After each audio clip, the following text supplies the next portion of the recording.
everybody, and thanks for joining us for the PHNX Suns post-game show brought to you by the DraftKings Sportsbook app, America's #1 sportsbook app. Don't forget to hit that like button, subscribe wherever you get your podcast, and leave us a 5-star review. I'm Lindsay Smith here with Saul Bookman and Espo. Gerald Bourguet will be joining us here in just a little bit from the Footprint Center, and we are celebrating tonight because the Phoenix Suns defeat the Brooklyn Nets 117-112. Matt Ishbia in the house, Cam Johnson in the house. We got ourselves a W. There's not enough energy here.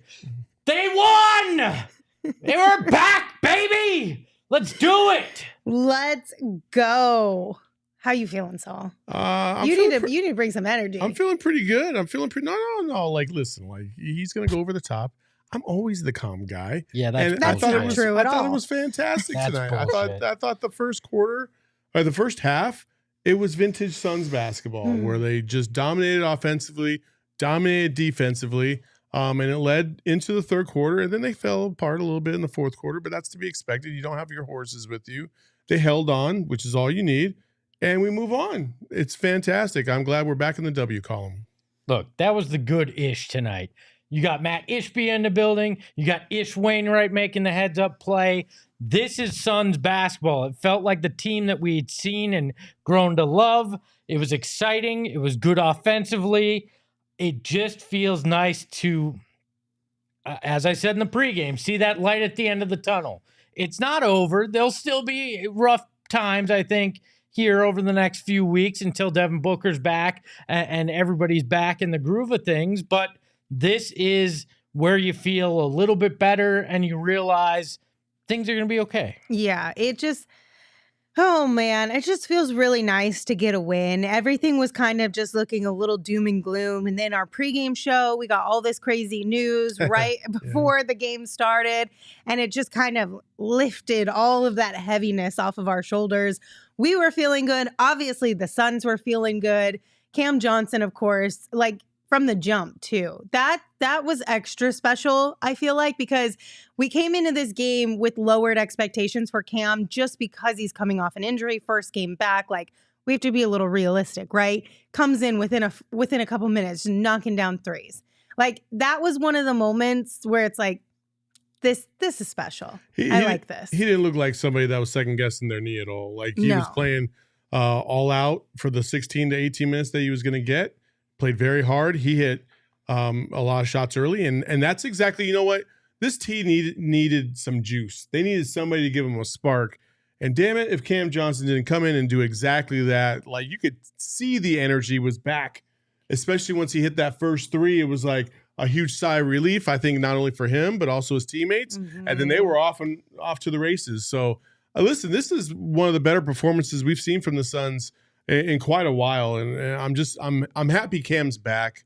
You know, like, he's been through a lot in terms of injury. He's back. He produces in game one. Hopefully that timeline's a little bit quicker than maybe we expected it to be, because based off of this performance, it's hard to keep him down. But look, for me, it wasn't just the shooting too. We forget how impactful he can be on the boards too. Mm-hmm. He had 6 rebounds tonight. He came up big there. He got to the free throw line 9 times, which is something the Suns team has struggled on. He came out and helped them in 2 areas that they've been severely deficient in, and that's a big deal. Even though, didn't have the greatest night shooting, 4 of 10, 2 of 6 from 3, but did those little things that really helped energize this team. Yeah, I was just so pleasantly surprised with how this game kind of went down, especially with Cam. I mean, Code just sent us super chat. Thank you, Code, for the super chat. Said, "Sweet baby Cam, Foundation Money WB."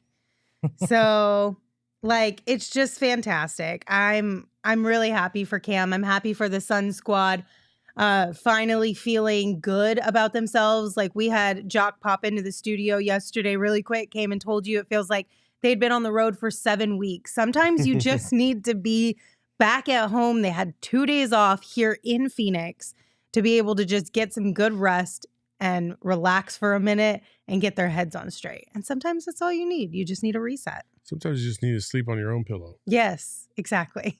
So sometimes you need a point guard on a 10-day contract to come up big too. As Trevor says, Ishbia better go to every game. Good luck charm. Thank you for that super chat, Trevor. All the things just really worked tonight. Like everything was in alignment tonight. Fantastic game. Fantastic evening. Let's look inside the box. Espo?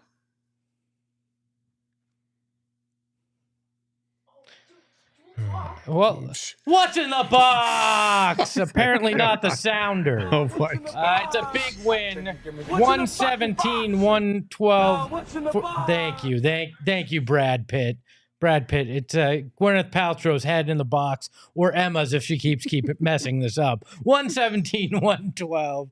The free throw is a big story tonight. The Suns got to the line 41 times compared to the 25 for the Nets. Suns hit 28. Nets hit 15 of their 25. And the rebounds were pretty good tonight for the Suns as well, as they finished with a 49-34 advantage on the board. So big 117-112 win for the Suns there. And those two areas are areas, as I said before, with talking about Cam, that this team struggled mightily in during this downward trend. And it came up big tonight against a Nets team that isn't the biggest, but they took care of business on the boards and got to the free throw line. No, it was great to see. I thought DA had a pretty good night. Again, you just never know what you're going to see in the chat. I think some people were still not satisfied. I thought he played with a lot of effort. I thought he played hard. I thought he played physical, especially when he got opportunities down low. And that led to the rebounds. I mean, he had 14 himself. You know what I mean? So overall, I think it was a great overall performance and a great way for them to kind of rebound from this last run of games and really try to exercise some demons physically. Overall, I think they imposed their will against the Nets, and yeah, it was great to see. I appreciate you, Emma, even though it's been a rough one. Everybody's telling me to lay off. I appreciate Code you, even Emma. sent you some money, Emma. Said Emma appreciation money with the super chat. Thank you, Code. $19.99 too. Somebody really appreciated it. Thanks, Code. We appreciate that. I think that was just before Emma was born. So that's cool. A lot of people are blaming it on Cam and the Suns. They just went so hard tonight, brought all the energy. They stole it from our studio. Hold on. Leah trolled us and said the stream just didn't know what winning was like. When your Coyotes host, a team that just set the record for most consecutive losses in franchise history, is trolling you. This is true. You know it's a good night. This is true. One of the things that I really enjoyed tonight was just like the rebounding, because it's not often we get to talk about how the Suns were able to out-rebound their opponent. Like you said, Espo, they're not the biggest team by any means, but still, the fact that we're able to take advantage of the fact that they're not a bigger team, and they actually did that tonight, is it's a rarity. Yes, exactly. So that was 49-34 in the rebound department. DA had 14 of them by himself. I just love nights when we get to look at the box score and be like, this is what we've been asking for all season long. Well, the one frustrating thing it continues to be this team does not seem to know how to pass to DA in the block. In the fourth quarter, that was very problematic. And good defense. I'll give the Nets some credit. Good defense by the Nets, but the Suns just could not seem to get a clean entry pass into DA in that fourth. But what I will say is this, though. Mikal and DA, something we've always clamored for them to do. And I think tonight we kind of saw a small step in that evolution, is that they were the go-to guys on offense. Very true. DA had a clutch jumper at the elbow down the stretch. Mikal had a clutch jumper down the stretch. Neither one of them looked like they were shying away from the moment. Saban Lee was down. It was in at the end of the game. You could see that the moment was like, it was not bigger than him, but it's a little unnerving to be in that situation at that time. Game's on the line. It's a 5 to 7 point game. He was looking to defer to anybody else, right? But DA and Mikal didn't do that. They took the ball and they went with it. That's what I love to see. And I think the thing that was the most frustrating was there was a play on the wing where the ball literally got swung to Cam, and DA had perfect post position. I believe that's even it was even against Kyrie down low, and they didn't even throw the ball down low. Cam immediately kicked it right back out, and then they ended up forcing up a shot and not getting a bucket. And I'm like, dude, that's the time you go down and try to get your as close to automatic bucket as you possibly can down low against a mismatch. So those are things that hopefully they'll correct as they move on. And and DA, I didn't think that was really on DA. Multiple times down the stretch, it looked like DA had position. He had an opportunity to get the ball, but again, post passes just trouble this team. Yeah. Yeah, and I will give Mikal credit, though. Did have 9 assists tonight. He was one of the primary distributors. So good game and trying to get his teammates involved. I don't know if it's a lack of practice, if it's just something that's so foreign in today's game to try to kick a ball down low like that to a big man. But again, that was problematic, but they were able to overcome it there at the end. Joe said, I know it's early, but does this mean DA stays in the Valley after the trade deadline? Joe, your guess is as good as ours at this point. Or his trade value went up. Either way, it's good. Yeah, True. Either way. We did get a super chat from James. Thank you, James, for your super chat. They didn't add anything to it, but he also sent us a comment, said, love Dario and Ish off the court, but they got to go. Aw, James. Ish was so clutch, though. I mean, I don't know about clutch. That one specific play when he fouled. He had a great play that we didn't even get to see, which is unfortunate. If Ish didn't foul, we could be talking about a completely different ending to this game. 1,000,000%.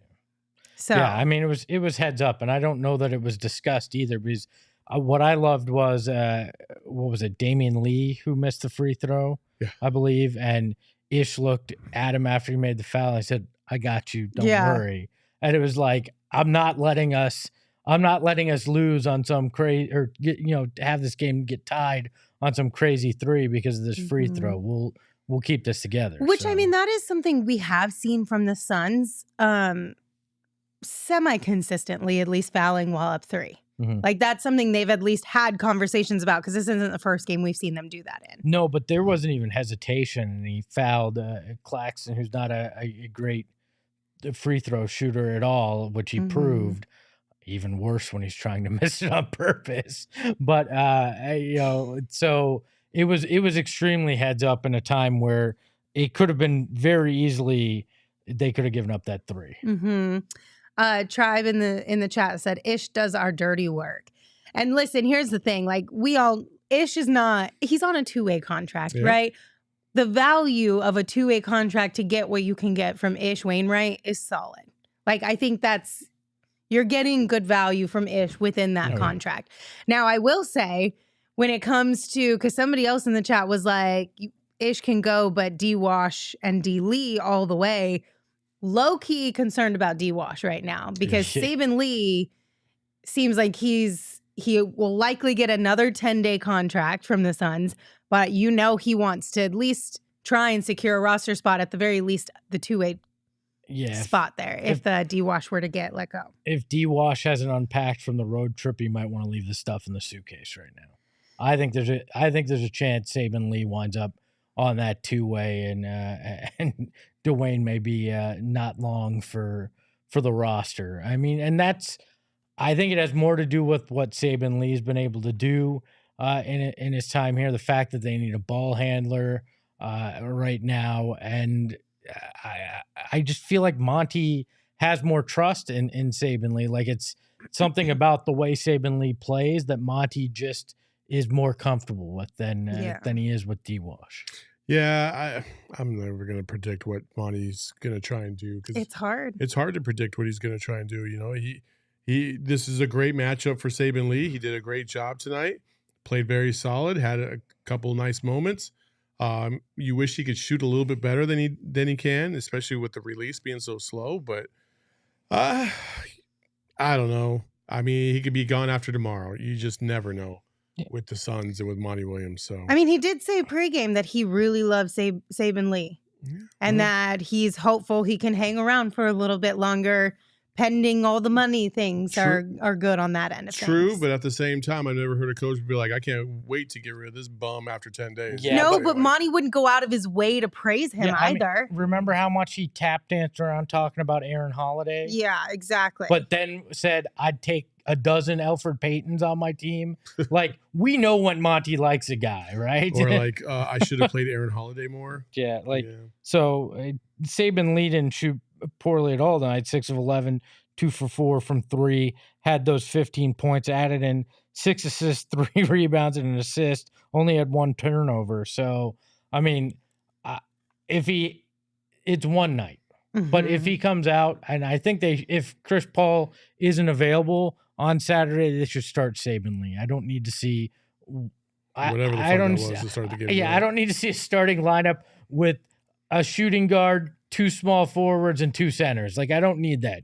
Give me a guy that can handle the ball early in the game. So I'd probably start Saban Lee and see what happens there. If he puts up another stat line like this, and shoots well, just manages the offense, I think you got to start thinking about his long-term future here. And a lot of people in the chat are bringing up the fact that he's not on the scouting report right now. So he's not a target per se for the opponents, but take advantage of that while you can. Yeah. I mean, shoot, we took advantage of it with campaign for an entire season pretty much until people started realizing what campaign's game was. So why not take advantage of it while you can? But if he's willing to leave Saban Lee out there to close a game, why not open a game with him as well? Yeah, well, if you trust him enough in those closing minutes, why not trust him to start it? Well, and if he's out there with guys like Mikal and DA and Cam, the defense isn't going to focus on him anyways. It doesn't matter what the scouting report says; they've got their hands full with other guys, so he'll still be able to get some of those drives. And whatnot, but we'll see. Like, to Saul's point, Monty changes his mind more than some high schoolers change their underwear. It's a daily thing here with Monty. Yeah. All right, we do have a super chat. Mm-hmm. I don't know how to pronounce this person's name. Vertigo? No, the one before it. Sasai Alakran? Alarcon? Alarcon? Alarcon. Sasai? I'm really sorry for pronouncing your name probably incorrectly, but thank you for your super chat. We appreciate you being here with us. Said the spacing today with Ayton, Bridges, and Cam on. Yeah, I think this is a fantastic point. That's one of the things you really miss without Cam Johnson out there is the spacing, because even if he only shoots 2 of 6 from 3, you have to stay on him. I mean, he was one of the best 3-point shooters last year percentage-wise. Like, you have to stay honest on him, which opens up other things. When they were playing these lineups that were a poo-poo platter of what we got to see, you don't have a lot of shooters, you don't have a lot of spacing, there's not a lot of guys that you have to stay up on. Cam Johnson is that guy, and it's going to help out DA, it's going to help out Mikal on the driving lanes. All those things become much better with Cam out there shooting. Yeah, I think it's basically the same offense, except you have different weapons. And when you have those different weapons and you don't have to worry about and the defense has to worry about spreading all over the court, and their rotations have to be on point because it could cost you a 3. This is what can happen. They have to weaken in other places, and that's exactly what happened tonight. So, yeah, it's always great to see the spacing be on point. Also, I feel like it probably took a little bit of the pressure off of Mikal and DA to just be the 2 main scorers. They knew they could probably rely on Cam for a couple buckets at the very least. But I'm really glad Cam's back. I'm just glad Cam's back. It's been far too long since we have had one of our best shooters. One of our best shooters out. Like, we've been missing offense. So having Cam back to be able to create even more offense that we desperately needed, especially without Devin. Yeah. I mean, he's huge. He's our best shooter. Outside of Devin Booker. Right. But he's not obviously there's a difference between shooting and scoring, right? And Cam Johnson's definitely a shooter. So yeah, it's definitely, listen, when this team has its weapons, they're as competitive as anybody to be able to do it. So, I mean, I'm glad he's back too. I think we can't overlook the mojo factor, right? Mm-hmm. And it sounds cheesy because you hear talk. But to me, Cam Johnson being out there makes Mikal more comfortable in who he is in a lot of ways too. And I think we saw that tonight. He was more than Mikal. Now, defensively, they still have a lot of things to clean up. We saw a lot of flaws in the fourth, even from Mikal, but it felt like they had a little bit more that feel, that rhythm, that groove that they get into. And I think a lot of that can be attributed to how comfortable those guys are out there together. Yeah. Eli said round of lemonade for everyone. Yep. Let's just keep going. The one thing I was surprised about was that Monty actually pushed he didn't tell anybody pregame, like Gerald and the rest of the reporters there, what his minute number was looking like for Cam tonight. But the broadcast did say Monty told them he was hoping to be around 18 minutes. Mm-hmm. He pulled him at exactly 18 minutes, but then the Nets were basically like toying around trying to make a comeback. And so Monty put Cam Johnson back in. He finished with just over 22 minutes of action tonight. So not too bad as far as the minutes go in his first game back. For sure. Well, it's all about tomorrow, how he feels too, though. Mm-hmm. You're going to see how he is tomorrow, if there's any residual effect from playing the minutes. So we'll see. And then they got back-to-back Saturday, Sunday. So that's going to be really interesting to see how they handle his minutes, because if he is on a minutes restriction, you got to imagine you can't push him too hard in Saturday's game because you got Sunday, or you're not going to be able to use him much on Sunday if there is a true minutes restriction. I mean, I wonder if they would even consider sitting him for one of the games just to be double safe, but that would be kind of disappointing. Well, it's not only disappointing, but like, why? Either he's healthy and he's ready to go, or he's not. Like, they said Campaign was healthy and ready to go. We got him for a quarter and a half, and now he's missed another. Then he stubbed his foot. Like X amount of games. It doesn't. Listen, we know right now with Cam Johnson that like we could hold him out for the next fucking 2 months, and that next game back he could injure himself. Like, injuries are just part of the game. Like, we have to get around it, and we can't be afraid to use our tools because we're afraid to hurt them. Like, we got to just go. No, I mean, you got to, as long as there's no swelling, there's no signs of anything in terms of after he plays, I agree. You go out there, but I don't want to run him 35 on Saturday and then be like, hey, I'm going to push you to 30, 35 on Sunday. Just out of precaution. Like I'd still like some approach where you're not pushing too hard too early. Well, I mean, I assume that the minutes restriction was going to last longer than just one game anyway. So it didn't even last one game. I mean, 22 is not minutes. Crazy egregious to go from 18 to 22. And listen, these guys want to play. Like, minute restrictions are stupid to me. Like, you're either ready to go or you're not. Like, I get the only difference is like, can you get your wind up in a game? Because game speed is different than practice speed, and everybody knows that, right? So that might have taken a little bit out of him. But outside of like, I just think it's funny. Well, we're only going to play him 16 minutes. Well, fuck, is he not healthy or is he? If he is, then why are you limiting it? Well, like, if the team needs him, put him out there, let him run. Like, better safe than sorry.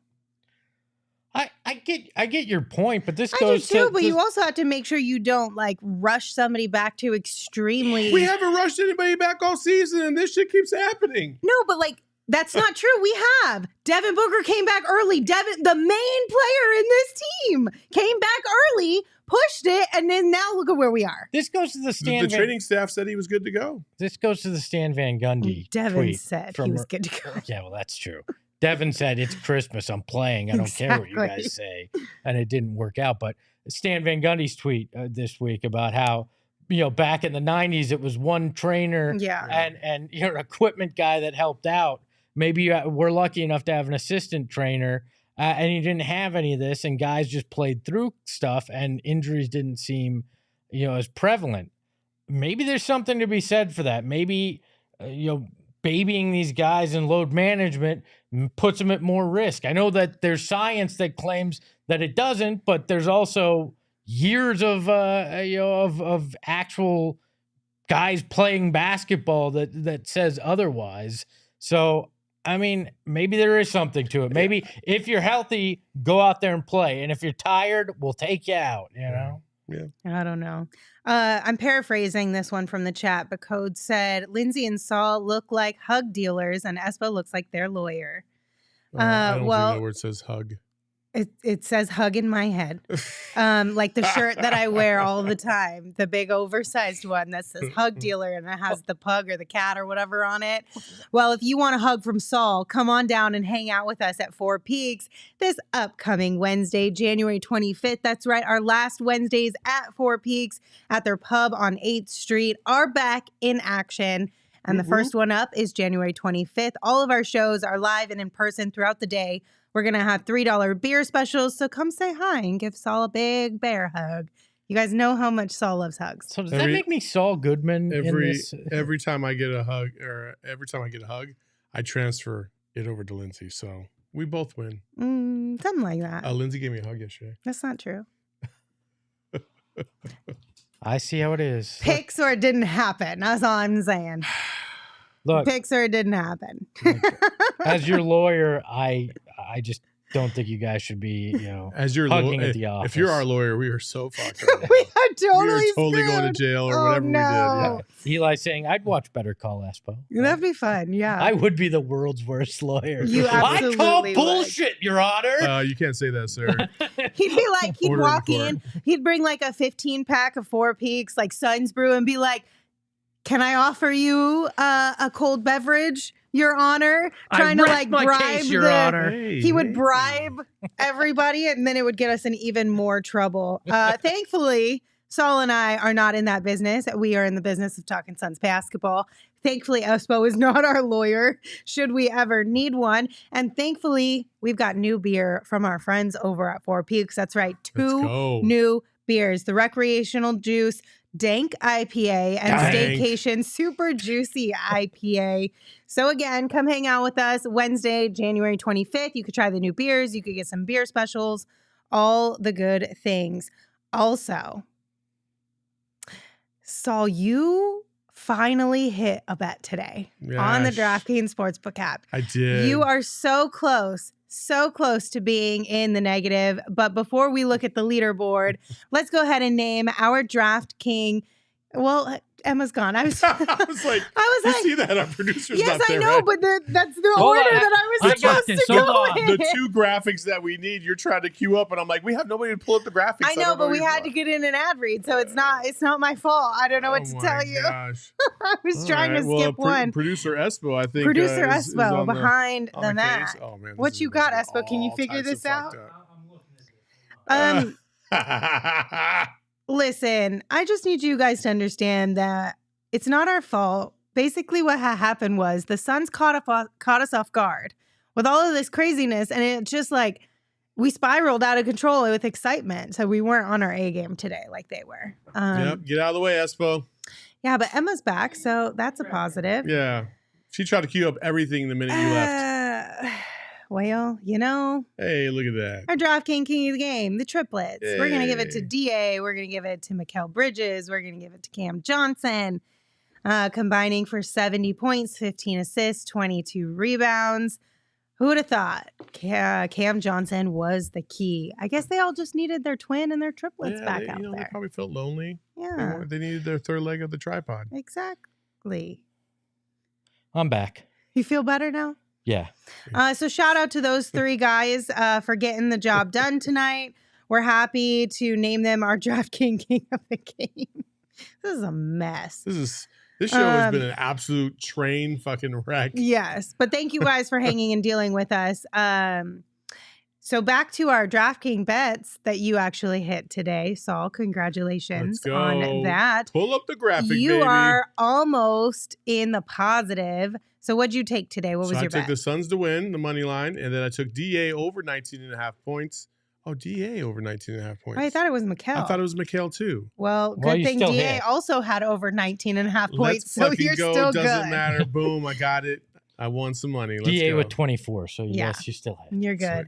Espo, you took a swing. Look, I happily just decided I wanted to reverse jinx and hurt the Nets here. So I took Nets with a margin of victory or margin of a lead after the first quarter between 13 and 15 points at a plus 1,600.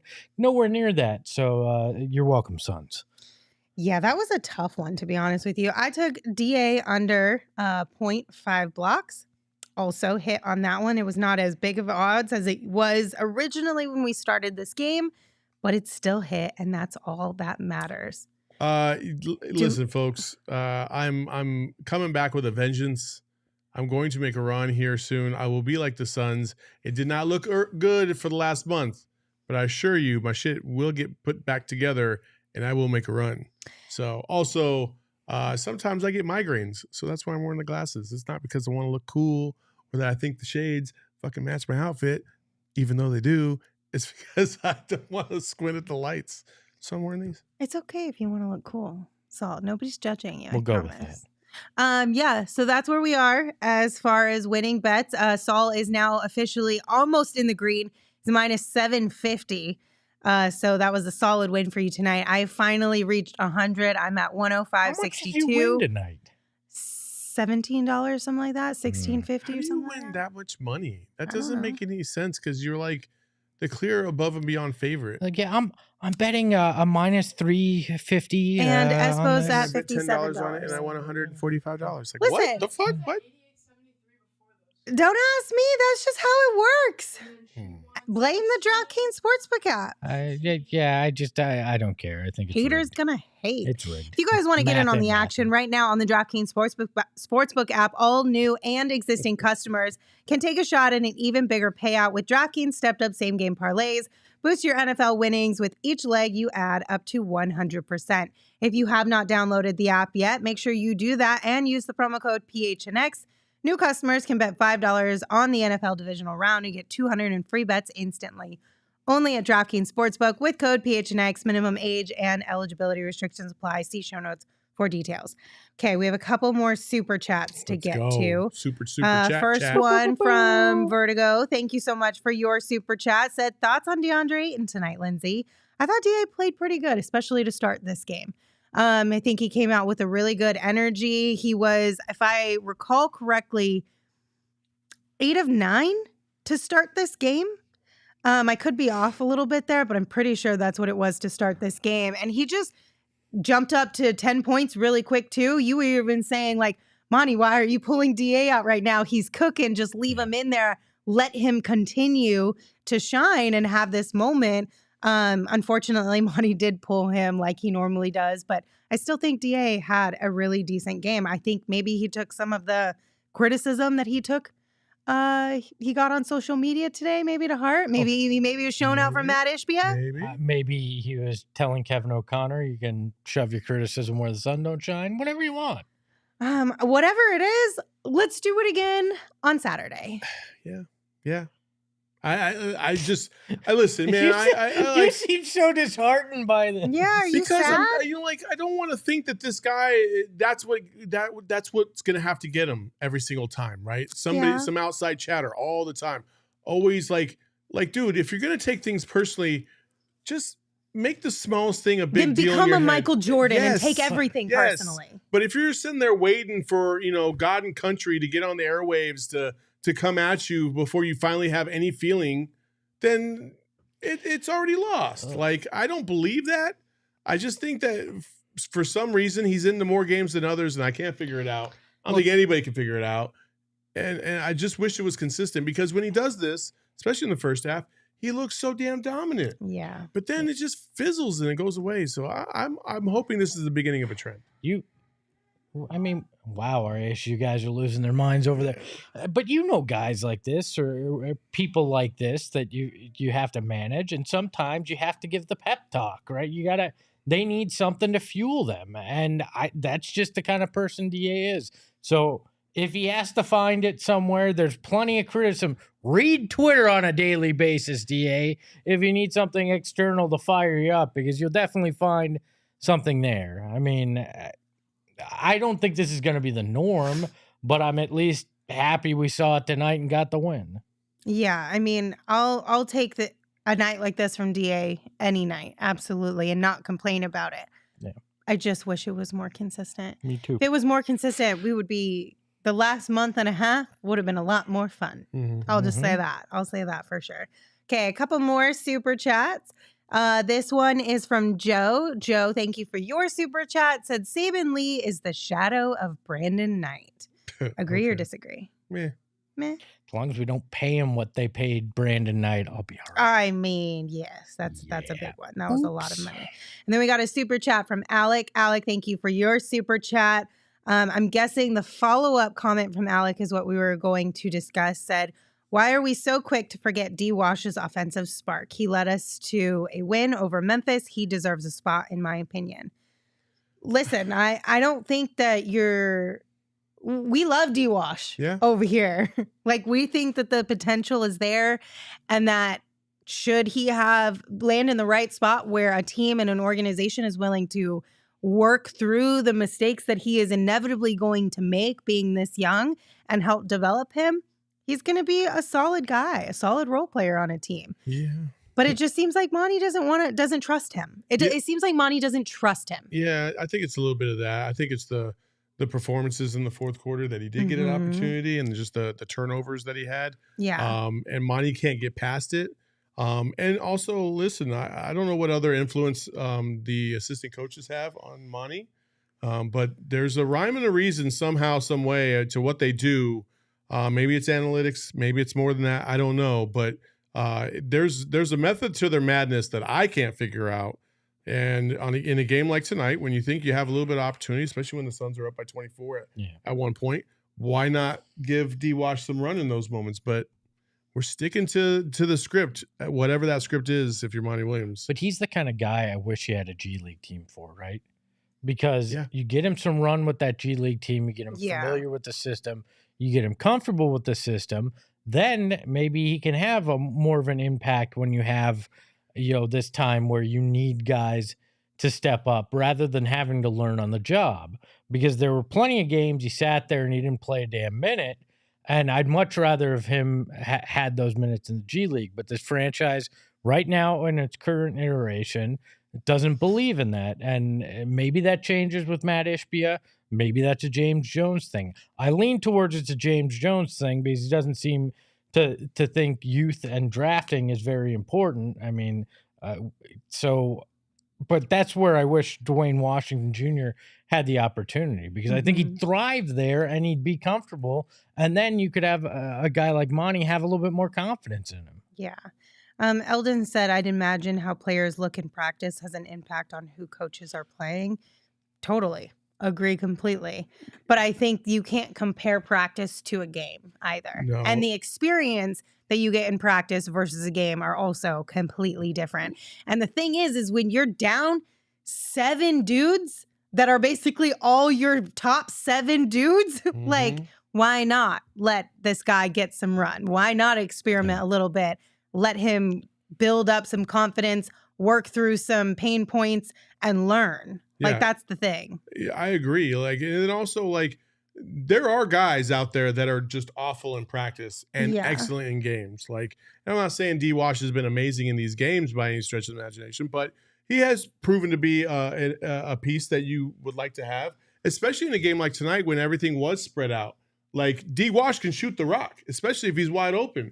Having Cam on the opposite side and maybe run some actions to try and free them up instead of relying on D. Wash to solely be a point guard could have helped. You know what I mean? So, like, why not use all your tools to your disposal and stop acting like you got the full squad, because you don't. You still got like 3 guys missing. Yeah, I mean, I agree on that. I don't know that Monty's gonna change. I mean, this is Monty, and that's who he is. I feel like I'm starting to get to a place with Monty Williams that a lot of people have, that a lot of people got to, like in Denver with Vance Joseph when he was the head coach, where they were just so set in their ways and they refused to adapt and modify and get out of the bubble or whatever that they're trying to go by. Like, sometimes you have to make an adjustment based on where your team is at and who's playing well, and stop looking at the damn script. Yeah. Like, stop it. You got to move away from that. And Monty just never does that. He is who he is, and he is he's going to be that guy until he leaves. And yeah, I don't know if I'm necessarily on board with it, but it did work for 2 years, so I'll just let it go. Yeah, go ahead. Can we take a look at the standings real quick here? Yes, I was absolutely. just looking at this. Something stupid happened? Well, no, it's just this is how crazy the Western Conference is. The Suns started the day at 12th. They're now 11th, but they're a game back of 6th and the Utah Jazz. 2 games back of 5th and the Dallas Mavericks. 2.5 games back of 3rd and the Sacramento Kings. They're not out of the thick of any of this right now. This could change. Excuse me, it was 3.5 games out of the 3rd, but this could change on a dime here. They could be in 6th by the end of the weekend, even. It's not out of imagination. So there's still plenty of reason to be excited about this team. And tonight, I think, is more proof that, hey, it's more likely going to turn out exciting than it is going to turn out disappointing with lottery balls right now. Yep, we are hoping to get more out of this team, more guys off the injury report, and some more furniture from our friends over at More Furniture. If you guys are in the market for chairs, tables, loungers, recliners, side tables, you name it, our friends over at More Furniture have what you need, whether you're buying for your home or an office space. They also have white glove delivery, which we got here at PHNX. Fantastic service. It literally takes all of the hard work out of buying furniture because they quite literally do the heavy lifting for you. So if you are looking to save big on the best furniture in the Valley, make sure you head to morefurniture.com. That's MOR furniture.com. Also, I'm really mad at the ASU boys because we were here first, right? They were off doing their thing. Their game started a little bit after ours. And when they rolled up with a bag of Illegal Pete's. And I was like, how are you guys just going to go to Illegal Pete's and not text us and ask us for our order? Because that's what ASU people do. They don't think about other people. Like, my goodness. I was real upset with them. I gave them a lot of grief because Illegal Pete's is fantastic. It's bomb. And if you guys are in the mood for bowls, tacos, salads, burritos, nachos, custom cocktails, beer, including non-alcoholic beer, so it's dry January friendly if you're participating in that, happy hour, well, then our friends over at Illegal Pete's are the perfect place for you. And if you're doing a new year, new diet kind of thing, you don't have to be pushing it off because Illegal Pete's has exactly what you need. They have endless options of fresh ingredients that can fit almost any diet or dietary restriction. So it's a no-brainer. Eat Pete's just for the health of it. Illegal Pete's, again, is always our go-to spot for burritos, buddies, and beer. Yeah, if you missed our huge tea party last Friday, shame on you. It was amazing. Yes, it was a blast. We have videos to come to kind of show you exactly what you missed. But you also missed a bunch of us in our beautiful Bad Birdie merch, quarter zips, polos. They have added so much more product to their line. Please check them out. It's one of the best pieces of golf gear you will find. Use promo code PHNX sports _15 and you will be good to go. I'm sorry, PHNX underscore sports 15. Sorry, that is hard to see. My bad. If you want to save yourself 15% on any of that Bad Birdie merch, like I said, it's breathe easy. It feels great. It's nice and breezy. It was fun to wear that stuff out on the course. So grab yours and come join us for the next tea party and show off. Yeah, I'd love to grab a hat at some point. At some point, you will get a hat, I promise, cool. Espo. Okay, so one thing that was really cool from tonight's game, obviously in the pregame we talked about it, and if you guys missed it, Matt Ishbia, the future owner of the Phoenix Suns, attended his first Suns game tonight since we got the news that he was going to be buying the franchise.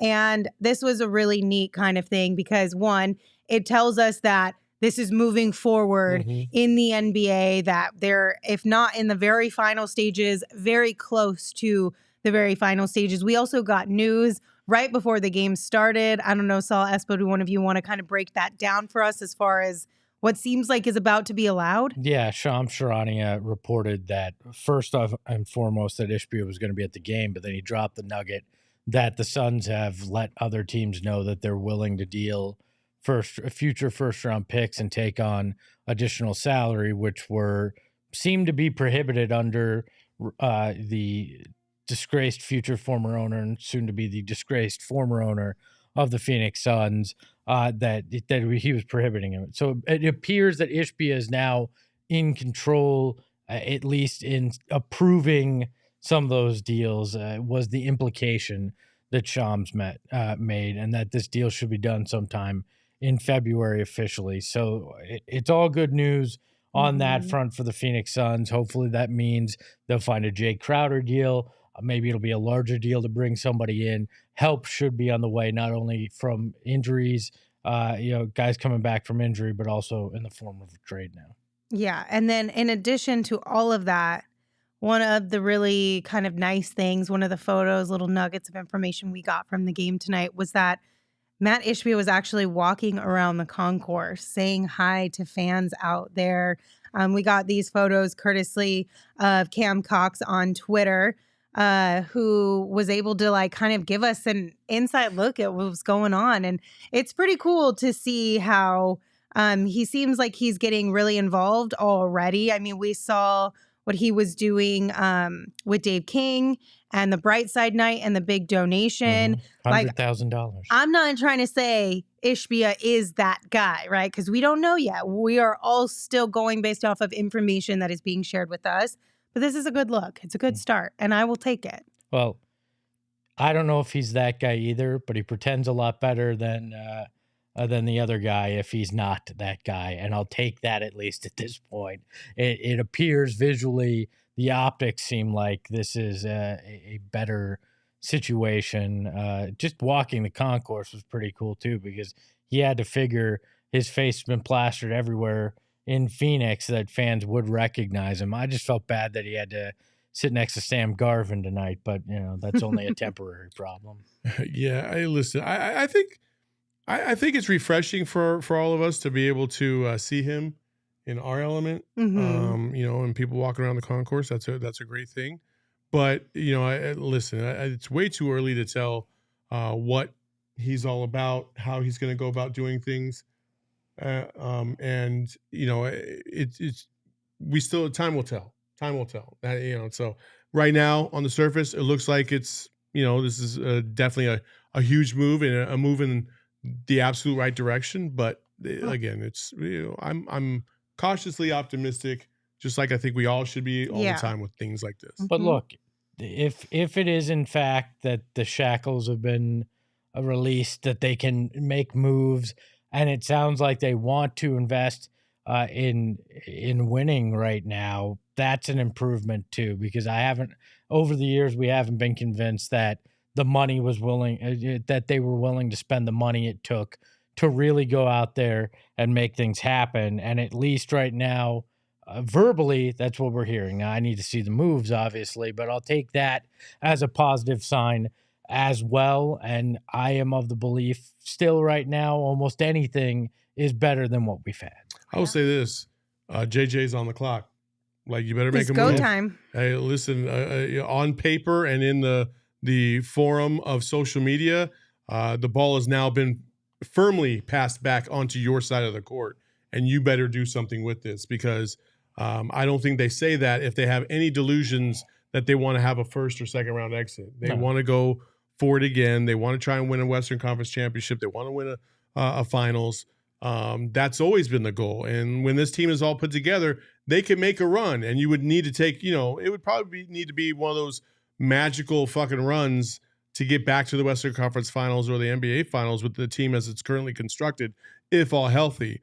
But we all know and we all feel that they just need one or two more pieces, especially if they can get a score. And right now, for James Jones, he better figure it out and he better make it happen, because Planet Orange is not exactly vibing with what Jay's throwing out there of late, especially after this offseason where virtually nothing happened. You can't hide behind Bobby anymore. Nope. Yeah. There's no excuses now. James Jones needs to realize that he is a real life GM and not a fantasy GM like we are when we play over at Underdog Fantasy. They do daily fantasy sports differently, okay, you guys? You can commit to a season-long fantasy. You could do weekly fantasy. You could do daily fantasy. It's a blast. It is so easy. It's user friendly. And like I said, the options are endless for how you can have a good time on the Underdog Fantasy app. So if you guys want to get started, go to underdogfantasy.com or download the app. But make sure you sign up with that promo code PHNX because Underdog will match your first deposit up to $100.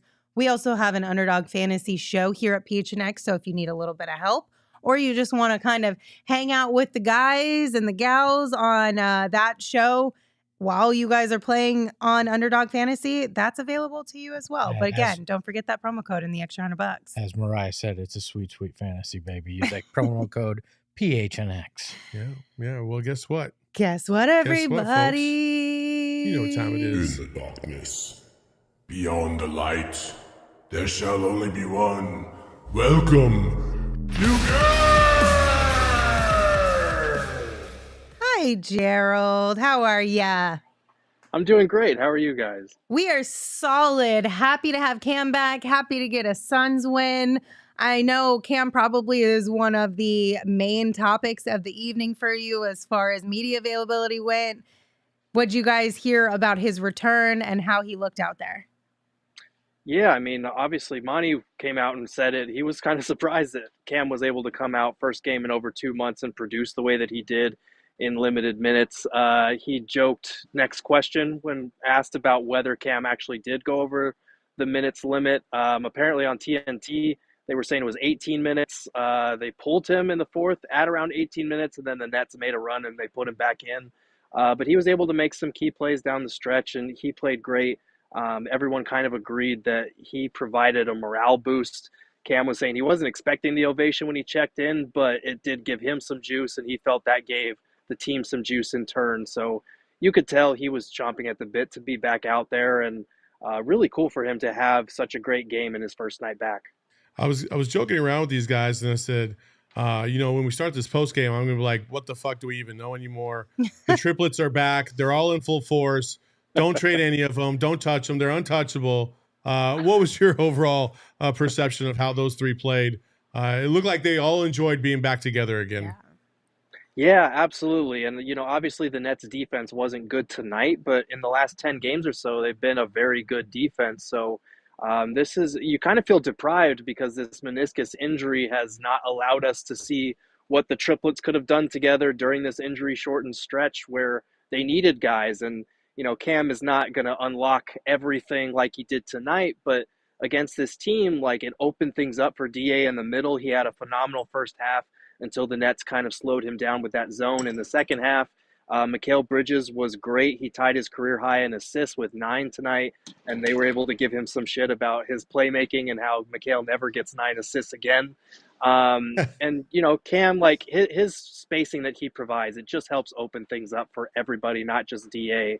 So, yeah, I mean, I'm still very much not going to overreact to one game, but this is what we've been talking about. The Suns have multiple number 3 options, and when you have that many guys that can play and play well, when you're fully healthy, you're going to see a very big difference. It's during this injury-shortened stretch that maybe these guys aren't capable of filling larger roles. What was the fans' reaction to Matt Ishbia being out there tonight? And did he get any time on the Jumbotron? Are they to that point yet, or do we need to see the full transition before we get there? No, I think we need to see the full transition. There was no acknowledgement of him on the Jumbotron or anything. He was apparently talking to all the fans that were, coming up to him when he was moving through the concourse or wherever, but he was keeping a low profile aside from sitting in Robert Sarver's old seats. He's kind of dressed inconspicuously. He was trying to blend in and just take in the experience, it seemed like. Did you see our old buddy from Summer League, Sean Marks, and did you check in on KD again? Or it's funny. I saw him sitting courtside when I was out here watching warm-ups, and I felt like going over and saying something, but then I got my PTSD was triggered, so I just kind of sat there and watched him converse with the bigwigs. So Gerald, you've now watched Kyrie Irving in person several times. Mm-hmm. This time you could see it. We could all feel it coming. And then sure as shit, he tried to win the game all by himself in the fourth quarter. what were the Nets doing right besides just giving the ball to Kyrie and saying just do whatever? And what were the Suns doing wrong from your perspective? Yeah, I mean, honestly, I don't. There were a couple of botched coverages down the stretch for sure. I think they were kind of leaning on their lead and hoping that he was going to miss some tough shots, and he made some. To his credit, in that fourth quarter, he was great. The first three, they did a phenomenal job on him, though. Like, they had held him to 3 of 16 shooting at one point, and then I think he closed on whatever, it was like 5 of 7 or something crazy like that. So he was great in the fourth quarter, but the Suns did a really nice job limiting him all night, and it kind of honestly felt like, yeah, that it got close and it was a little bit scary, but it felt like a little too late in that case, because he was awful through the first 3 quarters. They did a nice job on him. Saban Lee, if I recall correctly, tomorrow would be his 10th day, correct? Mm-hmm. Today was his penultimate. I know, you and your big words on Twitter. So do you think the Suns will sign him to an additional 10-day contract? I'd be shocked if they didn't. And honestly, at this point, depending on what the prognosis is for campaign, we might see him converted to a regular contract after that if he continues to play the way that he has. I mean, obviously, he left off the stat sheet tonight. I think he had 15 points and 6 assists off the bench. But he had proven to be kind of stable third guard for them, especially during the stretch where they don't have a lot of ball handling. They don't have a lot of playmaking. They don't have a lot of guys that just stick their head down and go to the basket. I was talking to him in the locker room afterwards, and he was saying, the familiarity from training camp has definitely helped. He's been trying to learn everything as quick as he can on the fly, but mostly he's just trying to stick to his game, which is playing defense, attacking the rim, and just knowing and running the sets properly. And honestly, that's all the Suns need right now. Monty was saying before the game that he and James Jones have talked about Saban Lee yesterday, and they both like him. So I'd be shocked if he doesn't get a second 10-day on Saturday, and then we'll go from there and see what the future holds from him after that. Okay, so you said depending on what happens with campaign, have you heard any rumors or rumblings about what's going on there? Because I know last we heard he was wearing a boot. Yeah, that's what we heard on the road. I think it was Dwayne Rankin that reported that. I think the initial timeline for reevaluation was 2 weeks, so we should be coming up on that relatively soon here. No insider information on that, but like Chris Paul has been dealing with the right hip soreness. He was questionable for tonight's game, but missed his 6th consecutive game. They keep calling him day to day, but that winds up being like 2 weeks to a month. Mm-hmm. So it would be nice to have a little bit of guard depth. If you're going to keep Dwayne Washington on a 2-way slot and you don't trust him to run your offense, you might as well bring in an actual third guard that you do trust. And he's been pretty reliable so far. Ish Wainwright had a heads-up play there at towards the end of the game with that foul. Did Monty talk at all about the strategy there? Was that planned, or was that Ish taking the initiative to make sure they didn't get a 3? Not really. That's actually going to be something we're going to follow up with practice tomorrow. There was just a lot of ground to cover in postgame tonight. But the Suns have historically under Monty been a team that's very apt to foul guys when they're up 3. So I think that might have been in the plan. You could just tell by the way that Ish fouled him so quickly without even really thinking about it, that it kind of felt like the planned strategy ahead of time. But we'll get verification on that probably tomorrow at practice. Awesome. Thank you so much, Gerald. We appreciate you and all of the information that you bring us night in and night out. We got used to you being here because the Suns were on the road so much. Yeah. Now we got to get used to you being at the Footprint Center since they're going to be home quite a bit over the next couple of weeks. You definitely get used to this. I'm glad your mic's better than mine, so thanks. Oh, my goodness. All right, gentlemen, any final thoughts on tonight's game before we say goodbye? No. Hey, we got a W. That's the only thing that matters. Gerald, you got something? I did have one last thing in the running tally of how many times the Suns have made fun of Mikal Bridges when he has a high assist night. I asked him about it in the locker room after the game because Monty had said they thought it was impossible for him to get to 9, and DA overheard it, and he shouted back at Mikal Bridges, "You got 9 assists? Damn, the Lord cometh. Jesus is coming." So they clearly love to give Mikal shit. That's awesome. That's fantastic. Oh, man. Well, we're happy to have Mikal constantly dishing out that many assists. So fingers crossed he can keep it going. Thank you all for tuning in. We appreciate you. We will not have a show for you tomorrow, but we will have a show for you on Saturday and Sunday, pre and post game shows, both of those days. So plan to come hang out with us. Until we see you next time, you can follow me on Twitter at Lindsay Smith AZ. You can follow Gerald at Gerald Bourget. You can follow Saul at Saul_Bookman. And real quick, today we did launch the Outside Shot Show with EJ. If you didn't get a chance to listen, please go back and listen. We dropped it earlier this afternoon, or catch the YouTube video. Either way, Eddie was fantastic today. Show number 1 in the book. So yeah, show some love, please. It'll be a really fun show. So rate, review, and subscribe. And then, of course, you can follow Espo at Espo. Espo, take us home. If you need legal advice, you can tweet me at Espo. Oh, my God. But I don't promise it'll be good. Oh, no. Ahoy, hoy! Metro, Megas in control and he ain't never gonna let go. PHNX though, Lindsay, Gerald, Espo. Saw past the ball, we here to turn up the tempo. Got to understand me, I'll always rep the family. Rally in the valley like Dan G, no plan B.